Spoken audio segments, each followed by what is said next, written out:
So yan mga kapatid, isang magandang umaga.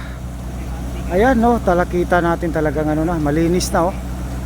Update tayo dito sa Taal Bangkal. Ito po yung binaha no nung last ano ba yung last month ba yun. Ayan. Ito na. Kita natin no. Malinis na tingnan no. At ito dito sa baba at nilagyan na po no ng gabyon. Ayan.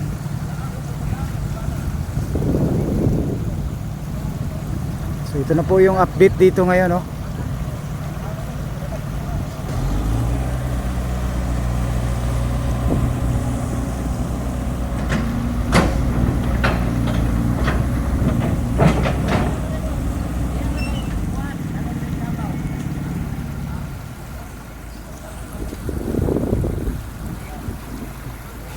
So kung sa bagay ito, pag ano lang, protection sa baha, makakaharang-harang na ito. Pero yung dati yan, no? Sumpayan eh. Oy, simento gapo na.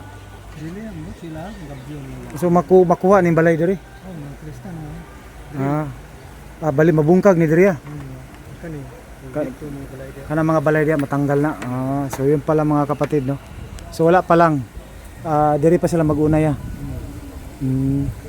Pero at least yan nabutangan na no. Medyo ano na siya kanang protection na po dito na yung mga balay dito no. Panglista na po dito. So diri mo ay man imo balay ya. Asa mo balay niya? Ano may sa likod. So gabyon gyapon ang ipadayon diri. Gabyon daw. Gabyon no. So dili pa sigurado. Ito siguro. Kano sa manigubaon yung balay ya? May dugay pa siguro kay. Dugay pa. Diya pa unahon. So bayaran niya. Yaran siguro sir. Dito. Tingnan sila sa kapitan. Mayo. Para gwapo po para. So kaya naman na 1993 pa mi diri. 1993 pa. So kana diha kuha na siya diha. Siguro kay sapa naman gud diha. Sapa na no. So para protection na lang po no. Ang dako ang sapa hawan. So yun mga kapatid, yun matagal na yan, I think 2020. So ito talagang kung maglalagay dito ng gabyon, okay talaga, pang protection lang. Ayan, so dito update na lang natin kung ano ang idudugtong dito sa dating dike dito. So itong mga bahay daw dito according kang kuya na tinanong natin residente, so may meeting na baka bayaran o ano ba. So para at least mayroon silang magastos sa kanilang pagpabahay dito. Imagine si Kuya 93 pa. So 90s pa. Daming baha na nagpa namin sir. Madami ng baha no. Okay, so at least ngayon na-action na talaga ito. Kapatid, yan nga.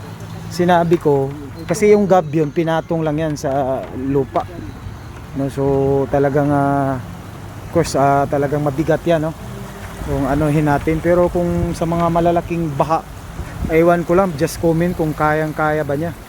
So ito walang katulad talaga dito pagbuhos katulad nito. Itong mga semento. Ayan oh, kita natin. Ayan. So solid talaga yan. So okay lang man kasi doon tumagal naman yun no. Ayan. Tumagal naman yan, pero itong dito pataasan pa ito. Mahaba pa yan, tataas pa yan. Pero yun lang ang tanong diyan, tatagal ba yan no? O hindi ba siya basta-basta maano? So tingnan na lang natin kung pagdating ng baha talagang kakayanin ba niya. Kasi unang-una yung pinaka foundation diyan, okay lang kung may buhos yan. So talagang yan, talagang kumbaga nilagay lang, pinatong lang itong gabyon. Ayan. Pero talaga sa ilalim yan pag i-try na lang natin pag may baha no. Pag natapos na. I-update natin yan kung ano. But doon matagal na 'yon no. After do sa baha na malakas dito, hindi ngayon na baha. Na-install na yang gabyon na yan Ayan.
Ruel P.